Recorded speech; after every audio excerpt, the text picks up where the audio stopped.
Alright, so welcome to another YouTube video. It's Fry Lifts, and today I got Connor with me, and we're in Oklahoma, Bartsville, Oklahoma at, what is the gym called? Pure Health and Performance. It's my teammate's Daniel West gym. I'll put him on camera in a little bit. But yeah, we signed up for a local comp, so it's kind of like spur of the moment. Gonna lift some heavy kilos. Connor's lifting at a 102, and that's where you normally compete, right? Yeah. Yeah, I'm weighing as a light 89. I was not about to cut weight, so I weighed in at like 82.5, so probably like in hindsight could have cut the weight, but what's the point of the extra stress? You know what I mean? Windy, yeah, I just wasn't. I've been busy. All right. My declared openers are, what did I put in?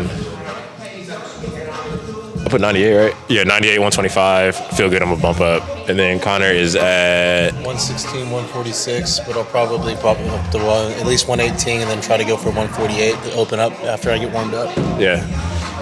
So yeah, no big comp, no threat here. Just having fun, slinging some kilos on a Saturday. Just another day.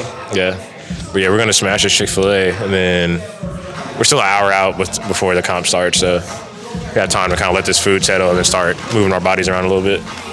So I'm gonna do a little voiceover just to kind of talk you through this competition and give you a little background here.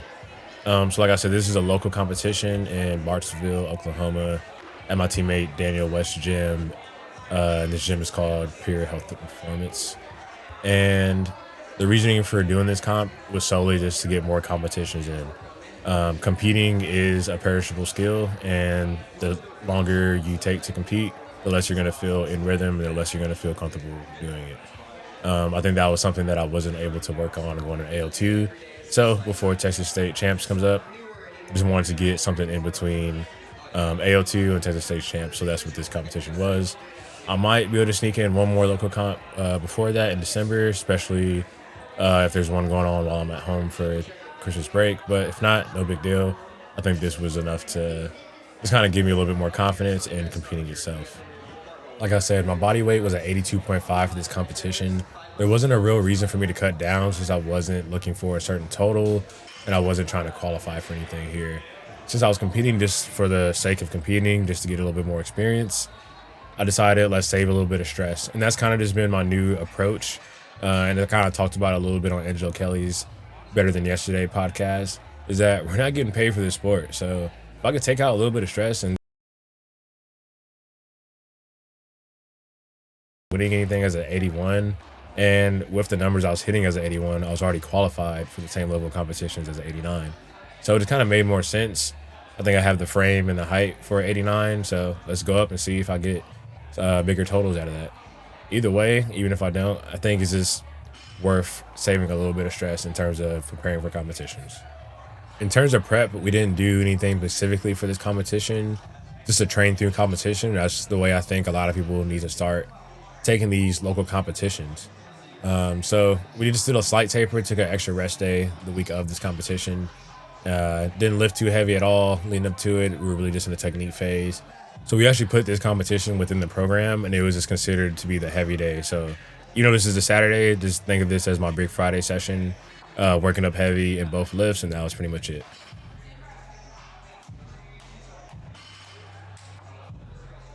Just to kind of explain what's going on here, this is a local competition, like I've already said. And at local competitions, and this will somewhat be the same if you do any of the American Open Series. Not really sure if finals is any different, but there's the warm-up area is typically not big enough to support as many athletes that are signed up, right? So you're gonna have to share some space with athletes from other teams. So I'm sharing this bar here with Xander and Jeremiah. That's Jeremiah out in front. You'll see Xander kind of walking around. Actually, on one of these 60s, you see me making a little adjustment in my singlet right there. I think it's this right here where I kind of hit myself.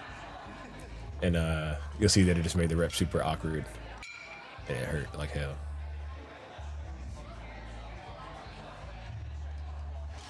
Yep. Kind of caught myself on the bar there, but I recovered. But back to how local comps ran. So what makes these ones easier, and I would say if you just understand how to time your attempts, that you don't necessarily need your coach at a local comp. So one thing that is unique to local competitions compared to national, state, or any other level of competition is that since there's not that many athletes that typically sign up for local competitions, everyone is pulled into one session. So as you see here, there's lifters from all different weight classes, age groups, etc. So it's going to start with the young youth and juniors, and then they'll just kind of build up as the numbers increase. It's not really going to follow any weight class order. And what that does help is that if you're like me or a remote athlete, you don't necessarily need your coach there for a local competition, just because you're going to be able to time your attempts relatively easily. Because like I already know that that junior is not going to be lifting, or that youth is not going to be lifting 100 kilos, for his opening attempt on snatch. So I can account for whatever youth athletes, they're going to take all three of their attempts, back to back, or at least just within the same time, that I'm not going to have to worry about it. Like I already know, if I say what each attempt takes a minute plus the rest, let's say I give it 2 minutes. So one lifter that's a youth athlete, that should give me 6 minutes right there, 5 to 6 minutes. So very easy to know when my time is coming up, and kind of just how fast I need to take my attempts in the back.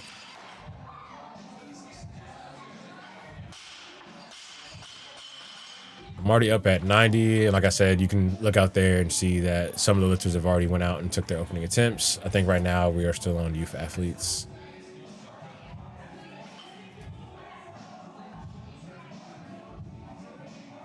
Easy 90. Feeling good here.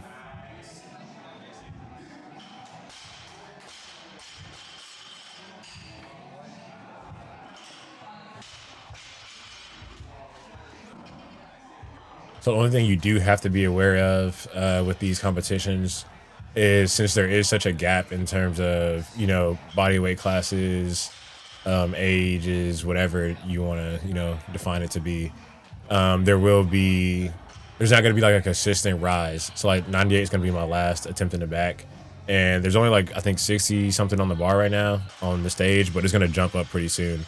Like I want to say like the first attempt, just for like the adults, was like around like 95 or something like that. So right here, me and Dan are just talking about what I want to move my attempt up, and I had just moved it up to 100.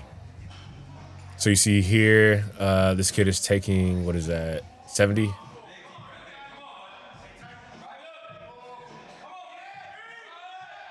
Good lift.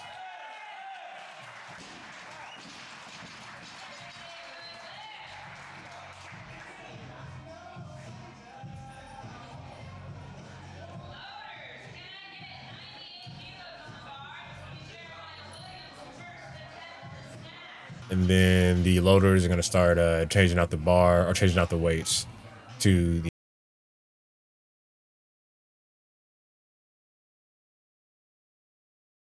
lifting here if I coach. Is just that at some point, once the weight class change, like whatever it is, it's probably going to be a big jump and change of weight. So yeah, Jeremiah comes out and takes 98, and I'm next in the shoot with 100.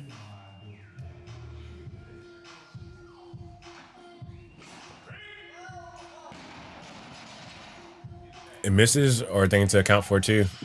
Since he missed and I was already at 100, he's going to follow himself. That gives me a little bit of extra time to catch my breath in the back. Good lift here for Jeremiah.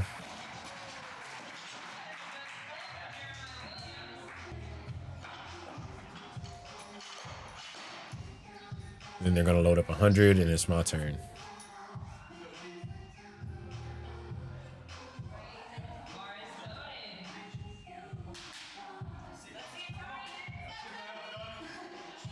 So this is the heaviest I've ever opened before. Usually I open at 98, but trying to get over those days, trying to get over that stump. 98 is just a weird number to open at sometimes. So I said, fuck it, let's just go for 100. Let's see what happens.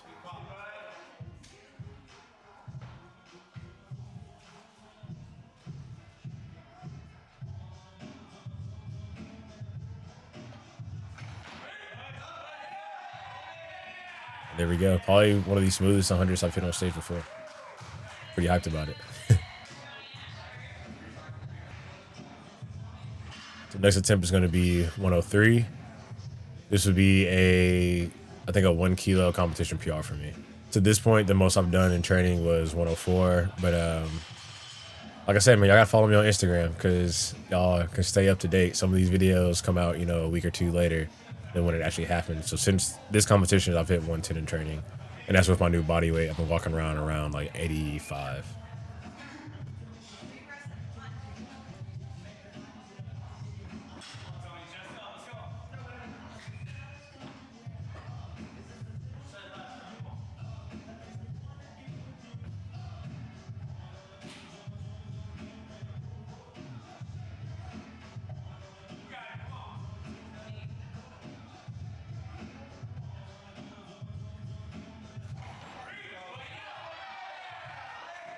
Even better than the 100. 103's solidified in the books. The next attempt, we're going to go 105, which would be the first time I've ever tried to do that much. I might have tried it in training, if I remember. I think I've tried it in training. It was the first time I ever even tried it in a competition. I've never hit it in training up until this point. So then you have Jeremiah coming out for it first. Always coming out for 103. Good lift for him.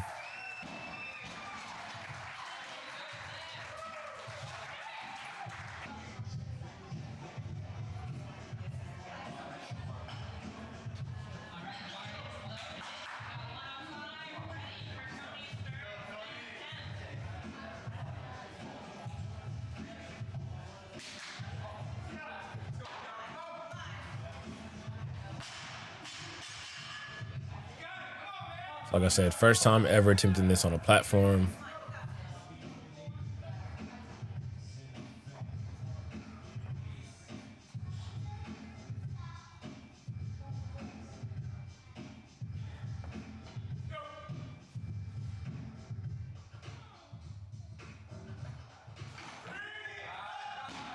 I just couldn't get it done. It was there. I think it was more of a confidence issue. No big deal, though. It's going to cleaner jerks. For cleaner jerks, I didn't have too much of a goal here. Really just want to get a total, maybe get a PR total. Didn't feel as strong going into AO2 as I did here. I think that's just because with the technical phase, we hadn't went too heavy in a while. But still kind of felt confident. Wasn't looking for a PR. Just wanted to get a total in the books. So one thing I have noticed, and you'll see it later in this competition, but my legs do end up cramping for my attempts on stage. And then one other time that has happened was at that local competition in Austin, Texas. I think what it is since I've switched over to the knee sleeves, which I do love, no complaints with the knee sleeves, is that even though these are just the 2 apply for 1 kilo, and it says that you should be able to leave them on in between your reps, I think it's just specifically sometimes it's like just the extra adrenaline and blood flow I get just from competing. That all that kind of like pump you get in your quads makes the sleeves for me for this size feel too small in competition. And I think it leads to cramps for me specifically. And due to that, I haven't been able to test it in competition yet, but in training, I've been pulling down my knee sleeves between my heavier attempts just to give my legs a little extra blood flow, recover a little bit, just to try to avoid any cramps. It didn't cramp at AO2. I can't remember if I put them down in between attempts or not, but that is the way that I'm going to mitigate this for this time now. Don't think this is a sign to anything bigger at play here, like an injury or just maybe muscle strain. I think it's just simply there's not enough circulation when my legs are a bit pumped up with all the extra adrenaline in competition.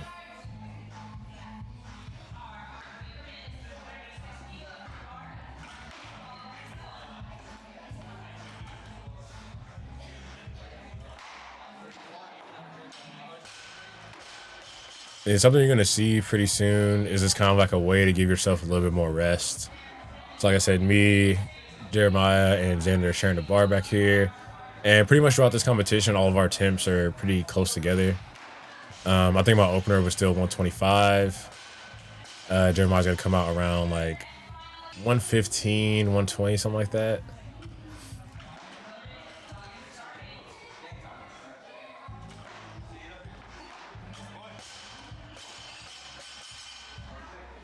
So you see I'm just now taking 115.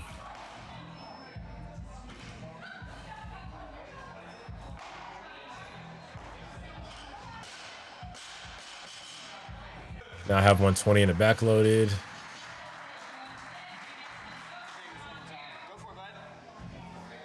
And then another thing for local competitions, you do have to be, since the venue is a lot smaller, you have to be respectful of people that are lifting on stage.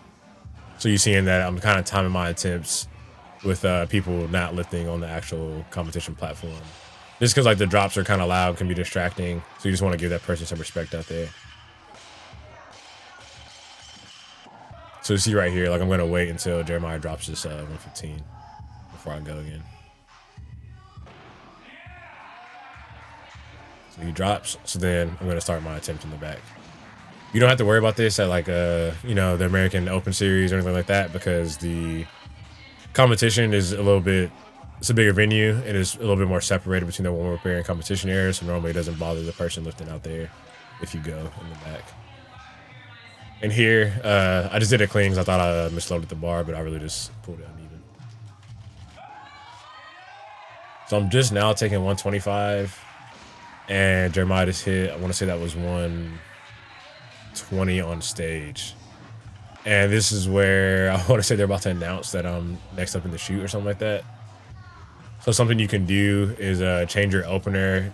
I'm just going to bump up right above whatever I think Jeremiah's next attempt is going to be, just so that it brings him back out and I can get a little bit more rest. And there's respectful ways to do this. This is the first time I've ever done this because it's the first time I've coached myself through a meet. But there is ways where you can like burn somebody else's clock to do it. I'm not really sure like the timing of it. But I tried to at least do it in a respectful way that he got enough rest between his next attempts. Like I said, this is a local competition. There's no reason here to be trying to use these competition tactics at a local comp, you know what I mean? Just be respectful instead of being a dick, you know?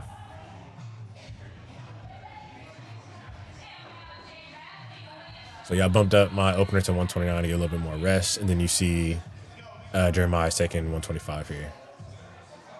So if I would have stayed at 125, I would have came out before him, would not have been rested.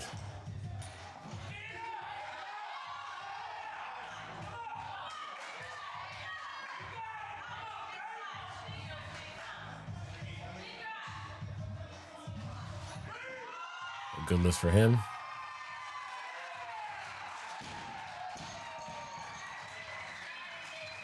Been loading up 128. So that's what I did. Yeah, I bumped up to 129 so that I brought out Xander as well so that I can get even more rest for my first opening attempt. So this is 128 for Xander.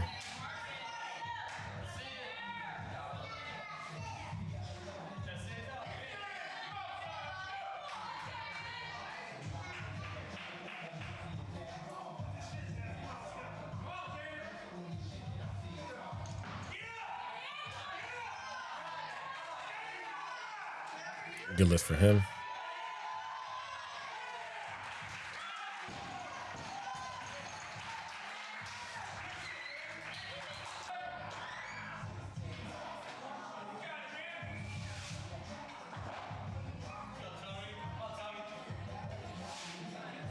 My opener is going to be 129.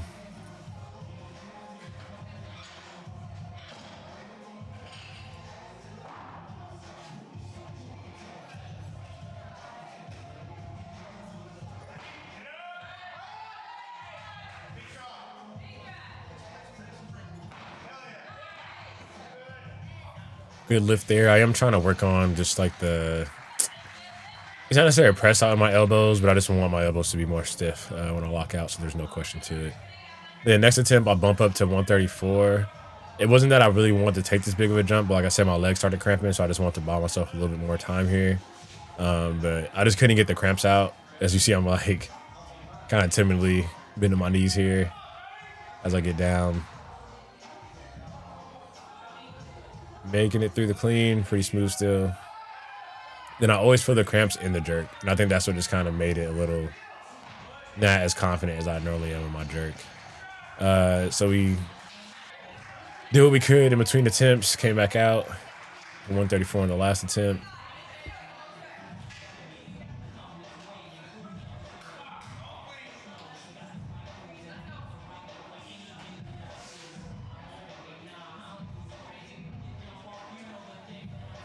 However, clean got me on that one. I just kind of was not confident in my legs to lift with those cramps. 3 for 6 for the day. No big deal. Like I said, competing just compete. So a 232 total for the day. No PR there, but no big deal because like I said, competing just to compete. And want to give another shout out to Dan and his team at Pure Health Performance because this was a very smooth competition and a very good atmosphere to compete in. We'll definitely compete there again, given the opportunity. And stay tuned because pretty soon here I'm going to be starting the prep series for Texas State Champs. And moving up to 89 has already brought a couple big PRs. So see you in the next video as Patch barks and makes noise in the background. And just keep progressing.